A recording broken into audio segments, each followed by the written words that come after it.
am forced to work on the things that I haven't wanted to work on. And like one of those things I think that is really, I've really noticed lately is like acquiring or practicing the skill of being alone while not being in a state of loneliness. So that was Ryan Bathgate from today's episode. Today we did, our usual conversation about kind of whatever comes up, these organic conversations. I just love having them with Ryan. This episode, we focused quite a bit on being alone in recovery and how to not only navigate that, but maybe how to thrive as a result of, being alone and taking that time to do something constructive with it. Of course, we covered a bunch of different things as we tend to do in these conversations. So I hope you enjoyed the episode. Hey, listen, the title sponsor for today's episode is FAR Canada. That's Families for Addiction Recovery. They are a free service. They do some great work. They offer group therapy sessions 4 times a month on Zoom, different times. You have to check out the website to see what that's all about. For families or family members of people who are suffering with SUD. They also offer a peer-to-peer support program that's absolutely next level. And of course, you can get some real-time support if you call during their business hours and talk to Sydney, who is on my top 5 list of human beings these days. You can learn more about them at farcanada.org. And in the meantime, enjoy the show. Hello, everybody. Watchers, listeners, supporters of all kinds. Welcome to another episode of the Ashes to Awesome podcast. I'm your host, Chuck LaFlange, checking in from Krabi, Thailand. Not feeling that well. Halfway around the world in Mission, BC is my good friend and co-host, Ryan Bathgate. How you doing today, Ryan? Also, not feeling amazing. And it's August. Like, what the fuck? What's going on? I mean, I'm in Toronto. I used to get air conditioning cold every year. Yeah. And like that, because Toronto in the summer is like Mars when you step out of air conditioning. Oh, yeah. Everything slows down. I do. Slower. And then as stuffed nose and coughing, you can't breathe this Mars air in, So it's not so bad in here, but who wants a cold in August, man? Like, you know what I mean? So I had the cold effects right away when we got up this morning. But status quo, like, kind of still sitting in consequence and dealing with that, and that can be frustrating at times. And it's also really like, like patience has never been my thing, and now I don't have a choice. Like I can be patient or I can be in pain. What I can't do is change other people's actions. Nope, you cannot do shit. So it is what it is. Usual, I go to tons of meetings, and that still isn't lost. Like every time I hear you say that, it's not lost on me, just because of that the difference from 6 months ago, right? Or whatever it was. Yeah. So yeah. Well, and I don't mean to laugh at you when you say that. It's far from laughter. It's a little bit of laughter because it's you and I talking, right? But I mean, at the same time, though, it's like, what a difference, man. And that's a good thing. It's a good difference. I mean, because it's doing what it's doing for you, and it's it's helping you out. So it's much respect, right? Like the lengths we'll go to protect your addiction. You know what I mean? Including an extreme dose of denial. That's right. I can't help but say that's not just a river in Egypt. Chris.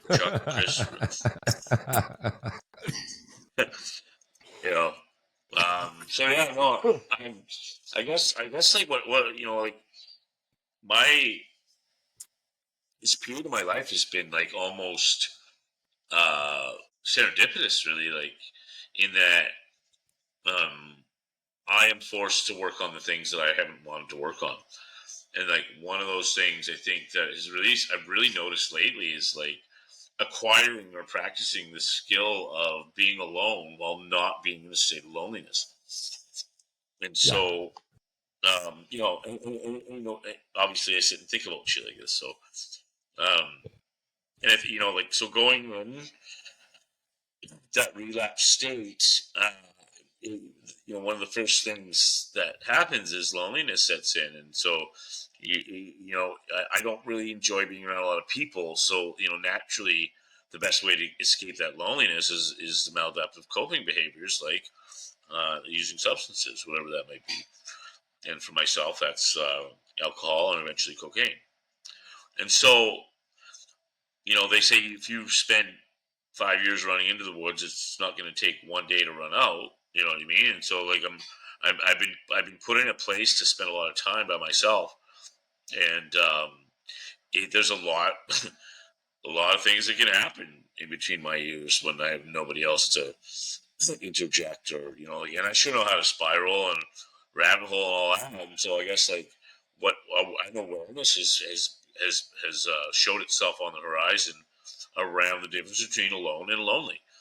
And so I'm learning again how to be alone with myself and enjoy that time, which is something that I've always been pretty good at doing. But what I've noticed how much I've lost of that over the past 5 years. I'm going to say even 7 years, if we really want to talk about, like, when this all started. And so I caught myself spiraling into the situation room. What if this happens, and what if that happens? And you know what I mean? Like, dread is everywhere, and hopelessness is everywhere, and like, I remembered that I have the power of perception, and so what is this state of my life? What is this period? What does it mean? And I think that right now it's about, like, learning how to be alone and enjoy that time with myself, because ultimately, if I want to treat myself like my best friend, I don't always want to be with my best friend with a bunch of people. Hey guys, I Sometimes just got it's to important interrupt to with have a that quick time PSA. Today's to. PSA is brought to you by the Yatra Trauma Center here in Krabi, Thailand, where I reside. For those of you who are not familiar with the story there, my healing journey started in Thailand when I attended the 30-day residential treatment program. They treat addiction through the lens of trauma, and they do it very well. One of the favorite things that they say is that where addiction is a smoke, trauma is a fire, and that very much turned out to be the case in my story, and they forever changed my life. So I suggest you check them out. You can learn more about them and see a bunch of episodes that Mike Miller, the head clinician, has starred in here on the Ashes Awesome podcast. If you go to a2apodcast.com/trauma. And here's your PSA with Rachel from Addict with Purpose. Hey everyone, Rachel, Addict with Purpose here. I just wanted to briefly share about two of my favorite medications out there, naloxone and Narcan. These are medications to help prevent accidental overdose. It doesn't matter who you are. Addiction does not discriminate. There's crazy things out there today, and people are dying at really high alarming rates. So this medication here is a life-saving device. You cannot recover if you are dead, and this is how we are saving the lives of people and helping people find recovery when they're ready.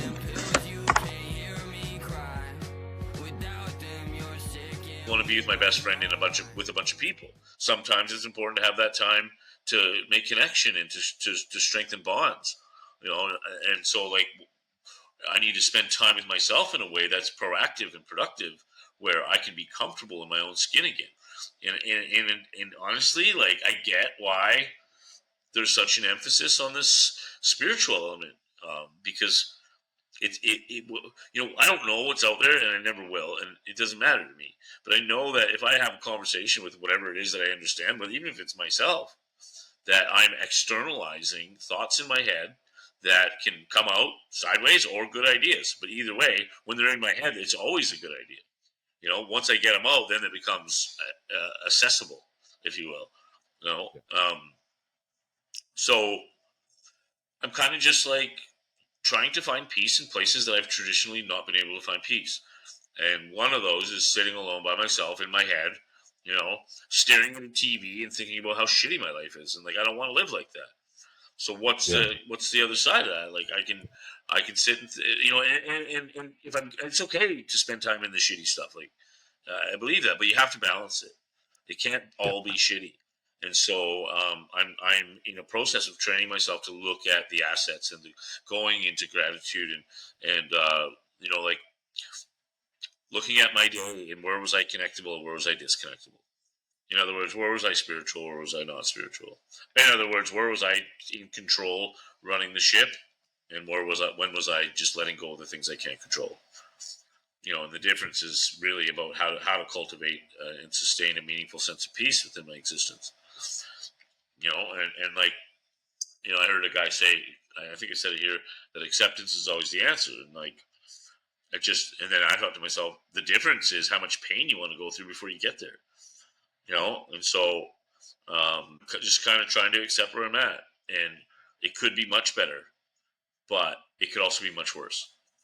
You know what I mean? Like, yeah, like, I'm fortunate to be breathing air, which is especially. All of this is like, it's resonating so much with me, of course, because I've been like, I was like dropped in the alone end when I left the Yatra Center here in Thailand, right? Like I've been like for almost 9 months now, I've been alone, right? Like for the most part, right? You know, what have you learned? There is some really dark period in there, like a really, really. I think that's when you were, you know, but taking your break from the show, yeah, when you were away from the show. If I'm thinking back, it was a really like, I went through some pretty hard times there. Yeah. What'd you learn? Not gonna lie, never thought about that with intent. Well, there are no shitty days and shitty moments, and shitty moments are learning moments. Yeah, right.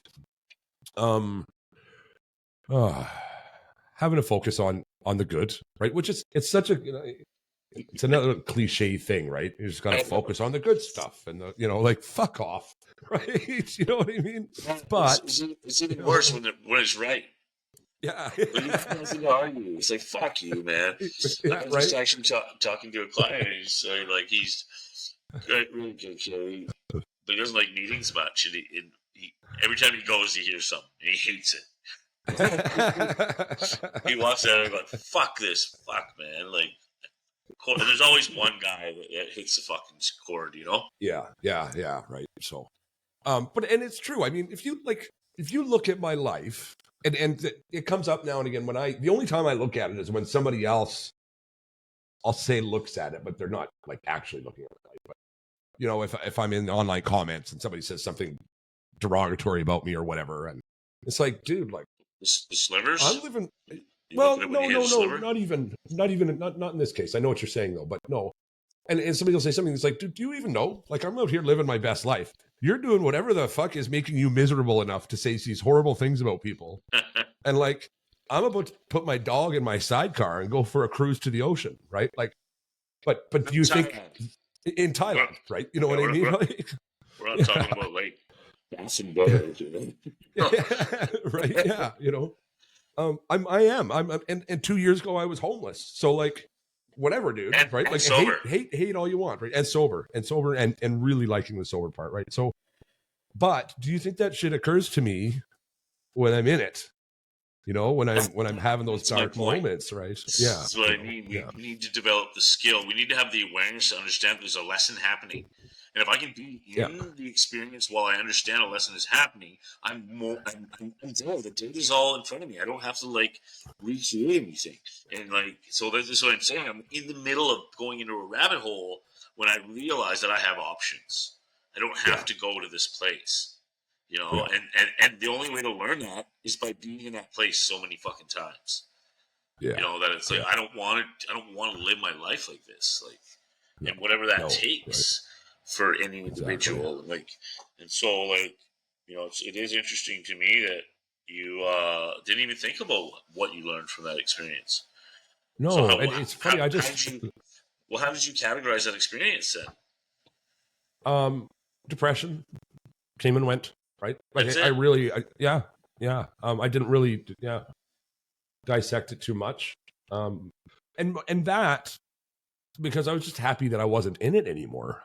Yeah, that's fair. And you know what I mean? So to go back and really analyze it, it's like, well, I'm just going to be fucking happy that I'm not doing that. And like, I don't need to think about it too much right now. Right? I'm just going to enjoy that I'm not sitting here in fucking misery when I should be sitting here in like I'm free for the first time in my life. Yeah. Right. Like, everything has value. And you don't want to go back and look dumb. For me, I want to go look in those hard places. Like, I'm going to look at this period of my life and cultivate it over and over and over again. I'm going to of course you are. For life experience. Because it's rich in data. I know that because of how shitty it is. And Ryan, it's not even that I don't want to. It's just that I haven't because, right? And I'm kind of analyzing myself now going, well, that's probably because you're just fucking happy not to be in it, right? And so now that we're having the conversation, there's definitely some reflection to be done and some lessons to be learned. I've like I don't want to get into the specifics, but the last couple of days were really fucking hard on me. Mm-hmm. And it's in these moments now where I need to be able to, you know, if I'm going back and analyzing the hard times, it's in these moments that stuff is going to help me, right? So, there's just a whole bunch of like, who do I want to be? Who am I? How close am I to? Like, what's the gap between the two? Typically, it's not much. Like, usually just a drop value here and there. Like, you know what I mean? And then as soon as you learn from that, it becomes an invaluable experience. Yeah. You know, and like so. I guess there's like something to be said for courage and how important courage is. I think courage might be one of the most spiritual things we can access. Because it gives us the ability to get into vulnerability, which makes us connectable. Being connectable is evolutionary in the human experience. You know, and like as soon as I lose connection, maladaptive behaviors start showing up. And for me, that can be fatal. And you, for that matter. Yeah, most certainly. You know, right? Most certainly. And, you know, we can be as stubborn as we want about this recovery and shit. But if we're not actively doing the things that we need to do to become who we want to be, then it's just a matter of time. And you hit a period where life is really shitty and sober. Like, that sucks. And naturally, we don't stay in that space long. We either get into solution or we get into the problem. What's that nugget from the rooms? If you're not working on your recovery, you're working on your relapse, right? I'd say it's like skating uphill. If you're not fucking pumping your legs up the hill, you're sliding backwards. Yeah, right. So. Yeah, most definitely. And that gets here. I mean, it's a different experience, and maybe I should start going to meetings online, which is an interesting thing too, because I think I've talked about this with you before. My whole life is online. Like, literally, my whole life is online. So the idea of like, fuck, one more thing, you know what I mean? But like, why not take some? Because it's not like I'm spending all of that time being fucking bubbly and happy and loving my life. A lot of the time, I'm sitting here online going, fuck, yeah. So why don't I take some of that online time and redirect it to, you know, a healthy something? Can I be an opportunist here? Give her, yeah. My sponsor, he runs a meeting called the Grateful Eight that's on every night at 8:00, 7 days a week, Pacific Standard Time. 9 a.m. for me. Yeah. And I've attended a couple really good meetings. I'm this whole time, there's a bunch of new shit. Like, I never did a Zoom meeting in my life until coming. I guess you wouldn't have. Yeah. That makes sense. Yeah. And they changed some words. They got all gender fluid. Oh, really? They don't say men and women anymore. They say people. And every time they say it, it sticks out like a sore thumb, because I've been to however many hundreds of meetings and have heard the same thing over and over again. And then they say people. I'm like, whoa. But like I say, sign times. I don't know. That's where we're at. Hey, there's little things, right? If we can change that, I mean, hey, you know, maybe there's some hope for some of the older ideals, like queer sex, as we talked about last time. They did take it out of the DSM-5. 4. Yeah, right. Yeah. So, you know, here's hoping. That's a good thing. Yeah. And I don't. Can we? It's somebody in our world has a milestone today. Oh, who's that? You can say. Absolutely, you can. Shan, 9 years today. Takes your cake today. Oh, congratulations, Shad. I remember her saying that it was coming up, and then I completely forgot about it. Yeah. She's probably taking it right now. No, it's over. She's probably already taken it. Wow. Yeah. Congratulations to Shan. Yeah. Right? Yeah. No kidding. I really wanted to. I hope that's not breaking anything, Shan. No, she talked about it in the last episode with us, right? She said it is definitely worth celebrating. 9 years is not easy. Yeah. 9 years, you know, someone's sober for 9 years, you know that they've been through some shit in sobriety. Yeah. You know what I mean? Without a doubt, right? Yeah. Trust me. And I know she has from our personal conversations and with what she's spoken about on the episodes with us as well, and myself, right? So, yeah, good for her. Good for her. 9 years. If somebody else's, Rachel Politini from Addict with Purpose, 7 years today. Hey. 7 years today. Yeah. Hello, Rachel. Yeah. And she's a powerhouse in the recovery community. She's an online content creator, a recovery content creator. She's also a harm reduction worker. She's like, Rachel's awesome. Yeah. Yeah. So, yeah, she is. So I have to get her on the show again one of these days. She's been on with myself. I'd like to get her on with you and I. Just She's Rachel's one of a kind. She most certainly is. She's actually, you remember Haley? Yeah. She's Haley's best friend in the world, right? Oh, So, good. Yeah. Well, let's try and tee that up. I'd like to. Yeah, absolutely. I'd like to have her on. Yeah, she's amazing. Yeah, she's got this vibe. Good morning, and I can't say it even when I'm not sick. Never mind when I'm sick. But in her posts, it's something else. But yeah, so Yeah, I wish I had a singing voice. I wish I loved the hair. Not my ears. Yeah. Is it? Yeah. Do you got the whole thing around the ears? Is that what's going on when you don't shave? Well, no, I mean, like I can get ear hair because I'm old. Oh, okay, yeah. No, but I got the friar tuck. Oh, you do, eh? Yeah. If I grew it out, it'd be I fucking love to see that, man. Cul-de-sac. I'd love to see that. Grow a ponytail. Yeah, man, grow it long. Oh yeah, do it. Do the thing, bro. Do the thing. Yeah. Never gonna happen. I'd love to see that. Oh, come on. I shave every morning, and if I don't, it feels weird. Yeah. A lot of work. It's a lot of work. Yeah. Well, my dad, that's what he's got. Oh, yeah. His little ponytail and his like fluorescent. Oh, I totally remember that shorts. Yeah. Oh my God. He's a card. Yeah. So anyway, like back to your question. Yeah, life's good. I mean, it's just such a trip, dude. Like I cried at a podium, which is I don't know, a new thing for me. I guess showing vulnerability. I guess that's what I'm doing these days. Is just being a vulnerable guy in front of everybody. Yeah, right. I mean, of course, you know, in your recovery community at home, but then on here on the show as well. Jesus, eh? Yeah, we have no doubt about that. That was kind of a thing that happened, most certainly. Definitely happened. Yeah. So, but let's talk more about the being alone thing. Okay. You've talked about now getting used to it, or not getting used to it, becoming comfortable with it and embracing it and all those things. But how? Like, what's the internal process for you or for somebody else? We'll put your clinician's hat back on, which hasn't happened in a while now, right? But let's put that hat back on for a minute. And so if it's a client speaking to you, how do you help them navigate that? I guess the first thing I'd want to know is do you identify as an introvert or an extrovert? Because it's about a personality type. I don't. Okay. I get my energy by myself alone. I'm an introvert to the extreme level, and so I'm in a position that it's dangerous because I need to get my energy, or else like when I'm with people, they just suck it out of me and I'm exhausted. Whereas that light just came on. Whereas an extrovert is somebody, they get their energy from people, like when they're with people. You know what I mean? So, so as an introvert, it's like you gotta find a way to be okay by yourself or you'll be exhausted all the time trying to avoid this. And so there is no way around or under or over. You got to go through.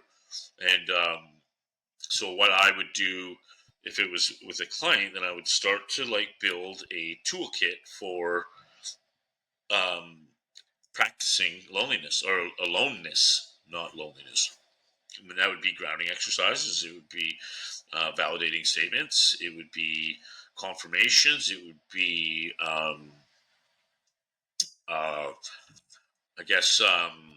appreciation of accomplishment. You know, like I just look at my life and like, so I did an ACE score a couple weeks ago in a course I'm taking. And did I talk about it already? I scored. No, you haven't. No, we've talked about it on the show with Mike, the adverse childhood experiences score. Yeah. Right? Yeah. So I came up with an 8 on that, which I'm not living the narrative that is conducive of a score of an 8. Yeah. You know, well, here, let's talk about that scoring, because I don't remember that specifically. So let's just so that there's some reference for people, some context. 10 questions about your childhood experience. And you know, like in the class I'm taking, most people have a 3 or a 4. I think I was the highest with an 8, and there was another guy with a 7. Yeah.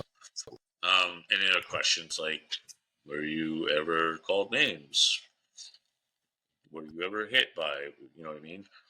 The ones I didn't score on is the CSA ones, CSA questions. And have your parents experienced substance use disorder? Just things like that. They're not like super deep questions, but No, they're very general. They're very vague, yeah, right? Yeah. But that's the score is quite telling. And what the score did was it validated, first of all, because you think like, am I making shit up? Was it that bad? You know what I mean? Like, come on, like I don't want to be a victim. You know what I mean? And so when I saw that score, I didn't register a whole bunch. It was just like it kind of stuck with me throughout the week, where I'd be driving and thinking, Jesus, like I'm lucky to get out of that. Like, like that the narrative that is typically associated with a score like that is in jail or dead dying in jail. Like So right. So I was it gave me a sense of appreciation for how far I've come relative to what it is to be a successful citizen, and in spite of my own ability to torch my life, I still have quite a good little life going on. Before we get too far away from that, though, Ryan, I do want to talk more about the ACE itself, because we're talking about it like something people know right now, as opposed to explaining what it is, right? Okay. So adverse childhood. let's I don't know. Let's get back to that. Well, it's so the history behind is I just looked it up. 1998, Kaiser somebody Permanente is the doctor that came up with it. Isn't that from that movie? Kaiser Soze, you're thinking? Yeah, it's the first thing I thought of too. Yeah, of course. But fuck, I love that movie. Anyway, he comes out with this study, and what it shows is that people who score 4 or 5 or higher are much more likely to have all sorts of adverse health experiences in their life, right? And we're not taking just substance disorder, like heart problems. Heart disease, obesity, diabetes, cancers. Like there's so much that is there's a correlation there, most certainly, right? Yeah, between has a lot the to higher scores and go ahead. Well, the cortisol counts, like living in the stress hormone all of your life, breaks your body down. Right. That's why counseling is hard on me, because it can be stressful listening to some of the things people do to their kids. Like jaw dropping, right? And like there is, I suffer from it. I have nightmares. I wake up sweating, like that's just being exposed to it third hand through talk therapy. But some of it probably triggers my own stuff, to be honest with you, and like I don't have the same stories that the stories I hear, like, and so that's why I'm like, was it really that bad? You know what I mean? But then we just talked about that with my last episode with Mike too, when to us, like at a conscious level, we can minimize things, or we can say, well, that's just kind of how things are, right? But our nervous system doesn't do that. No. It's an entire... Like there is no relative thing into your nervous system. You're either you know what I mean? Like it either elevates you or it doesn't. Yeah. So and it's important to acknowledge that. The nervous system isn't rational either. Like the emotion system, like it doesn't comprehend reason. It just experiences high cortisol levels or low cortisol levels. Exactly, right? So being exposed to it through talk therapy, or through the stories, or actually being exposed to it, your nervous system doesn't know the difference. Yeah. Right? Your nervous system doesn't get to rationalize that. It doesn't know the difference between physical and emotional pain. Never mind situational trauma. It all registers the same. So there's this correlation between the higher scores and everything that's ever goes wrong with people, right? Like really, and I don't even think that I'm exaggerating too much when I say everything. Like it's just, it seemingly is attached to so much. And one of the things that I remember Mike talking about a long time ago was like, this should be the thing that doctors ask first. Right? Yeah. So we can really start looking at, like, before we even like, does your head hurt? Let's talk about this, so that when you start answering the other questions, we can kind of look at, maybe we understand why some of this is happening, and kind of go back to that, right? I mean, doctors they're not, unless they're an addictions doctor, they're not trained in it. They don't really know. No, and that's That's the problem. It is the problem. That's exactly what we were speaking to, right? Was that, yeah. I think doctors, lawyers, police, they should all have a good understanding of mental health and substance use, in my opinion. Of course they should. Of course they should. What that would do to stigma is it would, I'm not going to say eradicate it, but it would certainly lessen it. Without a doubt. Yeah. Without a doubt. Yeah, Lisa talks often about some of her experiences, especially when she first came into psychiatry and kind of the old boys club, and about how little, you'd have, actually, I'll switch out of Lisa and go to Sydney from far Canada, one of our partners on the show here.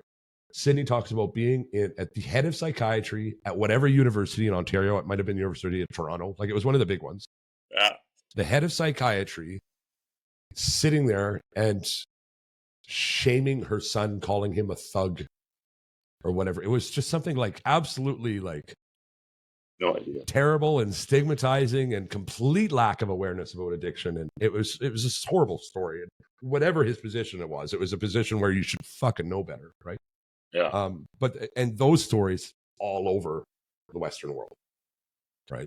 All over the Western world, where you have people that should know better and just don't.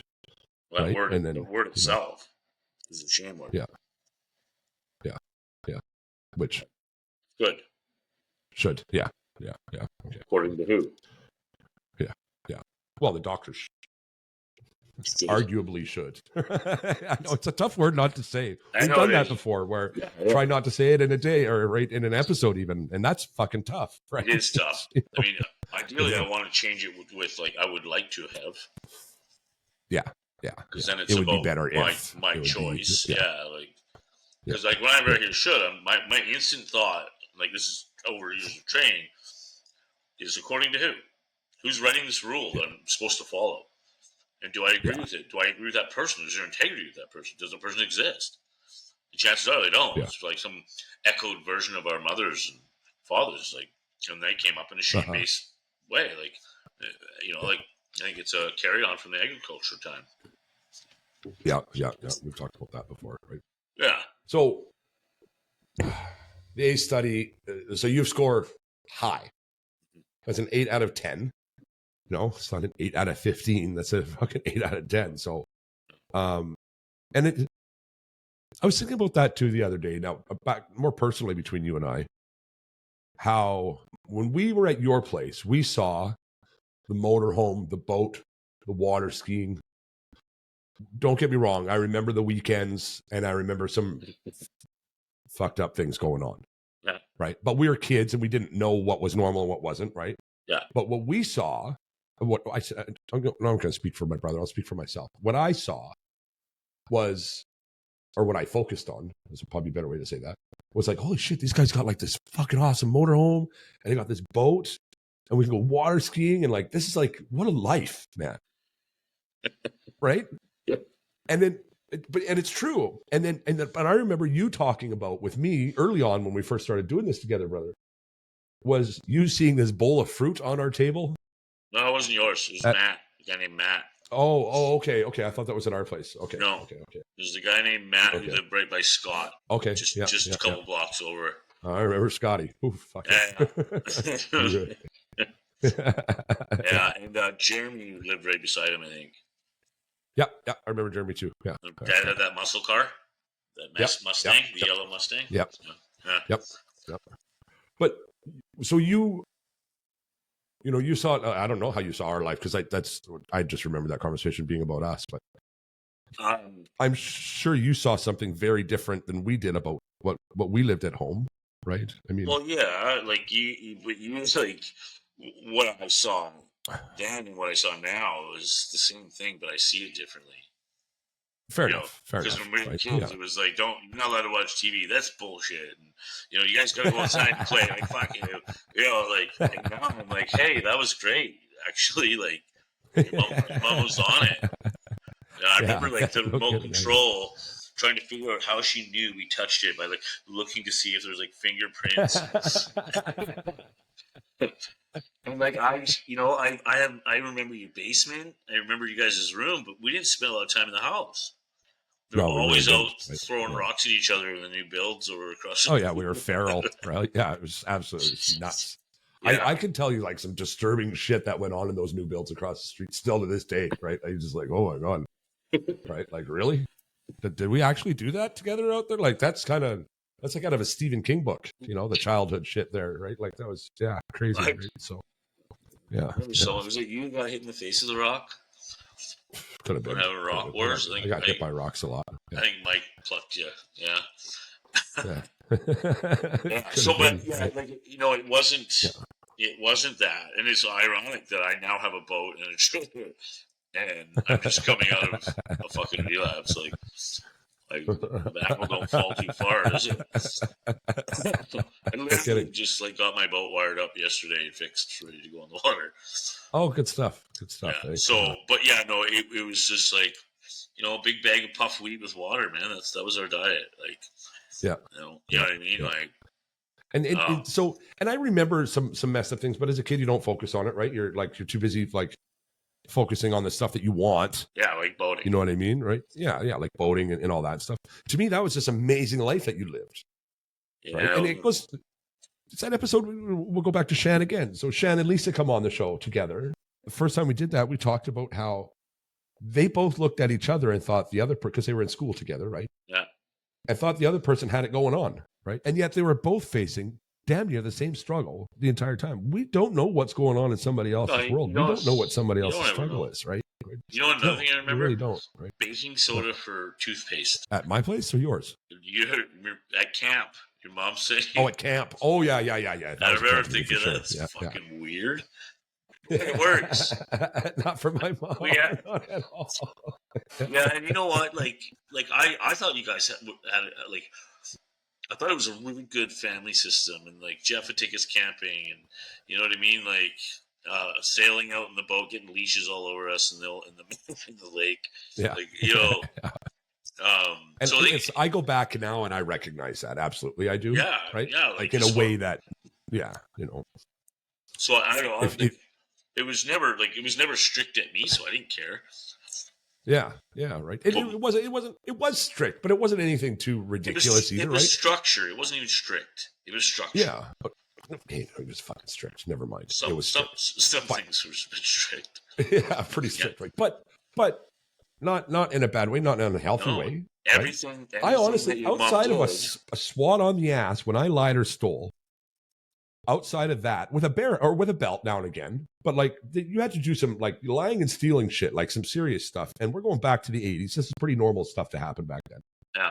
I never, ever took a swat from any of my parents ever. Right? I never took a cuff upside the head. I never took a fucking, like a kick in the ass. None of it. Right? You know what I mean? As a matter of fact, Scott Curry's dad flicked me in the head once. And that was the closest I've ever come to like child abuse in my mind. Right? I mean, he had sausage fingers and it fucking hurt. But like that was it, right? Yeah. But, So we had a pretty normal life, but at the time it doesn't feel that way. So that speaks more to self than it does to, I think my score was 6 or 7 on ACE, but the vast majority of that had little, I don't remember. I'd have to go back, and Mike and I just talked about this in an episode recently. Putting a lot anyway. I mean, everything your mom did was to make you guys better. Yeah, right. It was all well intended. Absolutely, right? All of it. Yeah, 100%. Literally all of it was well intended, right? Yeah. Without a doubt, and that's a significant difference. Yeah, it is. Yeah, it is. Right. Yeah. So here we are. I mean, fuck. Yeah. Both made it. Mm-hmm. So far. So far, right? Yeah. We're no better to take that for granted. I mean, geez, Yeah, it's funny how like when you just kind of know you're done, and like I don't know how to explain it, but like I'd have every reason in the world to fucking relapse. And to be honest with you, if I didn't have the experiences that I've already had in recovery, I probably would have. The system is not set up for rehabilitation; it's set up for punishment. And so that it's been difficult, but it's also been like galvanizing. In that, like I know, as it stands right now today, that relapse is not on the table. under any circumstances. That's today. I'm not going to speak about the future because it's unwritten. I would like to think that I'm going to keep doing this in a way that it's sustainable. And I do know how to do that, at least for fucking 10 years. Anyway, Yeah. you know, like, Yeah. so, Yeah, right. yeah, I mean, and with that, it's just like, okay, there's hope. You know, like life is still offering potential. And as long as I can be in that space, then I feel like I can go through a lot, you know, like, and what I put myself through, let's be honest, it's been a lot. Like, it's been a fucking lot. And there's a lot of, actually I was talking to my, counselor, and we were talking about how I process stress, and like, I don't recognize it, because of that adverse childhood experience. And so, like, stress to me is a normal state. So my mind doesn't consciously, process that, but my body does. And that's why, like, I have health issues, but I don't like get stressed out, you know, and the reality is I'm a human being. Of course I get stressed out. It doesn't click. It doesn't register in my mind as stress. It just sort of registers as another day in the park, you know, and that has to do with the conditioning. Exactly. Yeah. Right. Yeah. Yeah. Mike, I'll talk about Mike again, just because the way you just said that, it really made me think about our last episode together, the week before last. He said when he was training for EMDR therapy or for trauma therapy, I shouldn't say EMDR specifically because I don't know, but the guy that was training him, he's like, listen, like, I think I might have some of this small T trauma that you're talking about. You know, like, I was kidnapped, and, you know, like, this guy's like, that's big T stuff, right? It's like, but we just thought it was kind of par for the course. If you're dealing drugs and you're, you know, it's like, yeah, but your nervous system doesn't fucking know that, right? Like, that's big T stuff for sure, right? You know, yeah, small T. You know, so you know, small little things. Yeah. but it's just like you're saying, right? Because it's part of your life or whatever, you just don't, you know, you don't realize what it's doing to your body. You know, no, and like, exact same conversation, just with, you know, different details thrown in. But, you know, it's, you know, it's humbling, and it also like something is I have something within me that I didn't make that allows me the power of resiliency, and I think, you know, part of it has to do with cognitive intelligence, and you know, I honestly thank my father for that, because he's a smart man. You know, I didn't do it. My point is I didn't just like go and become intelligent. I was born with a quickness, you know, and an ability to articulate. And so, I think that has really helped me, and that's a big reason. So, like, I can't even take credit for the fact that I am where I am based on where I come from. The only thing I've done is made commitments and put effort into it. You know what I mean? And like, that's been my control mechanism. Luckily, I read well and I retain information well. And that's not anything that I did. That's just a part of who I am. You know, I'm not trying to be audacious here, but call a spade, you know, like, I have to know what my strengths are in order to navigate those perceived growing edges. Or I'm not going to use the word weakness, because I don't think they are weaknesses. I think it's an unpracticed skill that we're all capable of accessing. So yeah, I mean, I've been fortunate in that way, and because of that, I get to have an understanding of what peace is, and I get to be free of some of the fears that typically would engulf my life, and I don't know, man. I don't have a lot of fear today. Like, there's some things that I would like to happen a certain way that may or may not, but it's not up to me. You know, and that's as much as I can do. The best thing I can do is invest in my mental health and my substance use disorder. And I try to do that on a daily basis by attending meetings and doing step work and trying to live these principles. No kidding, right? Yeah, and like, you know, I'm not a huge fan of having to say that, because it's quite humbling based on my previous state of being, where arrogance run rampant. I of course would take credit, but there's not a lot of credit for me to take here. All I've done is walked out the door and walked through another one. You know, and stay. I mean, you can't minimize it either, though, right? A lot of people are born intelligent. Right? Yeah. Yeah. Yeah, it's not a unique club. No, it's not, right? And it's what you do with that, right? Which is, it's funny.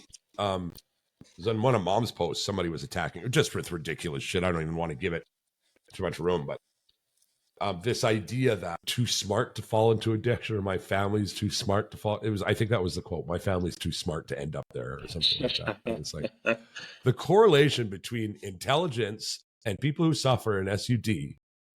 I don't know what it is. I don't have the numbers in front of me, but I know it's quite high. Yeah.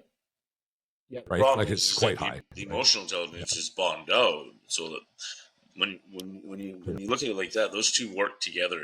And when you have one that isn't pulling its weight, that means the other one's pulling extra. So our cognitive intelligence is almost burnt out by the time we fucking get sober.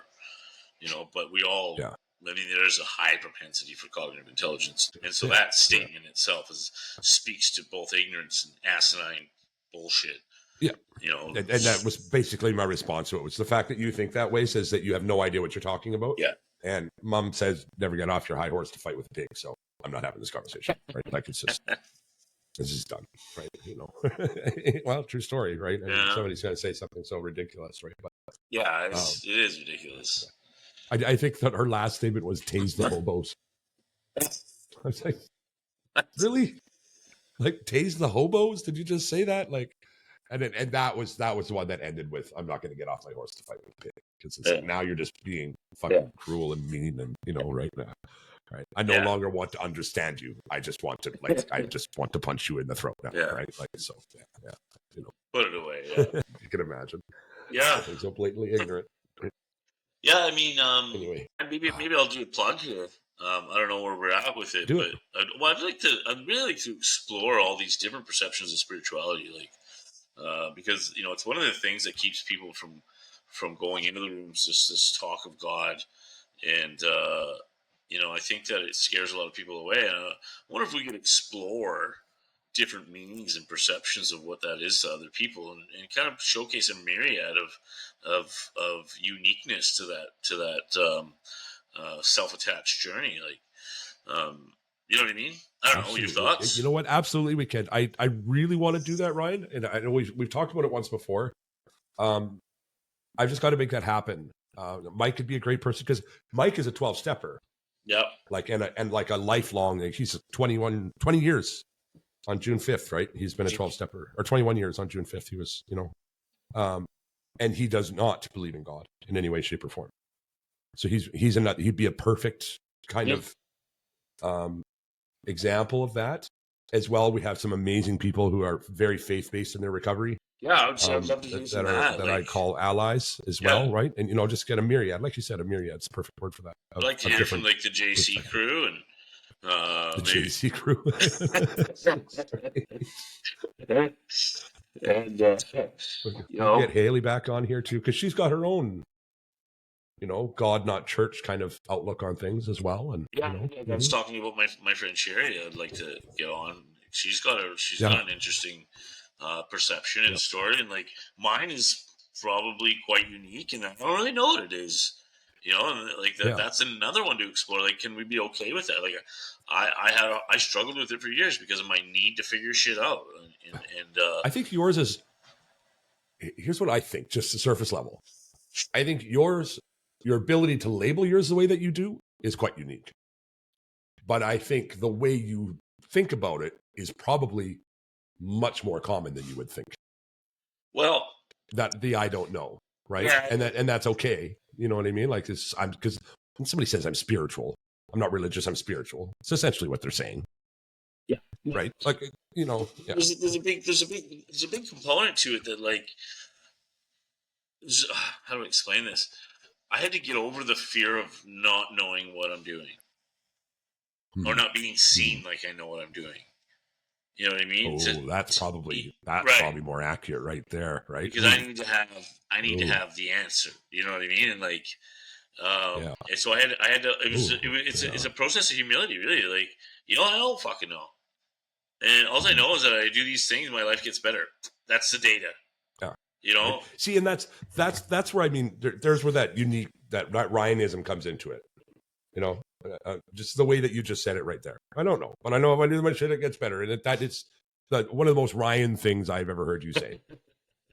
It's commonsensical to me. Yeah. Like, Right? but his point of view. Most so what important. I would suggest is that many people experience that, just don't have that Ryanism to label it and to explain it that way. Could You know be. what I mean? Right? And like So, that's what I mean. you know, Like, let's find out. yeah, most You know, certainly. Most certainly. I think it would be interesting, and most importantly, like, there is freedom in this process that I don't think a lot of people understand. In that you don't have to do anything perfectly, you don't have to do anything the right way. It's about getting in the ring or the arena again. Not to quote Brene Brown, but like, take your lickings, figure it out. But to go on, I mean, there's something with Mike that is bigger than himself that he believes in. Yeah, right. You know, and well, we did. I don't know if you ever got a chance to listen to that episode. Probably not. 242, maybe 232, something. I don't know. 224 defends the fundamentals of 12 steps, but he talks quite a bit about it in that one. Definitely one that a person should listen to. Yeah, I mean, I don't even have an excuse. Like, sorry, I don't even have an excuse. I'm watching Yellowstone again. You know, you could easily be listening to a podcast. So, yeah, what are you gonna do? I don't know if I ever sent you that link, but I'll send it to you again. Yeah, do it. So, You're insinuating that you have. I'm pretty sure that I did. Pretty sure. So I was gonna put money on it. Yeah. So man. Anyway, my friend. Yeah. Hit the mark. Yeah, I think so. And mainly because I'm sick, Me and too. it's a challenge to get through, right? You know, not that this is like, I do enjoy these conversations, and quite frankly, I need them. You know, as we were speaking about at the beginning of the episode, the alone thing, right? Like, I do need it. You know, these are therapeutic to me, cathartic to me, right? So good. Yeah, no, I'm in the same boat, dude. Like, I just want to get in my truck and go home. To be honest with you, I'm tired, sick. Yeah.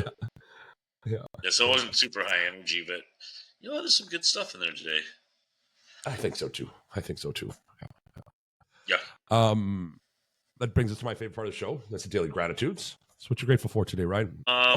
Daily gratitudes are brought to you by AARC, the Alberta Adolescent Recovery Center in Alberta. They're doing some amazing things with their peer-to-peer, with their peer support system. It's absolutely, I keep saying groundbreaking, but they've been around for 34 years. We've just not been having the conversation enough. If you have a teenager in your life who's suffering and things have gotten bad, go ahead and check them out at arc.ab.ca. And now, what you grateful for today, Ryan? Family, of course. My little girls and Marina. I'm grateful for second chances and the opportunity of redemption through resiliency. I'm super grateful for the phenomenon of human resiliency because it's fucking fascinating, and I'm experiencing it right now. So yeah, I'm great. Yeah, I'm grateful for struggle. I know I say it a lot, but I am.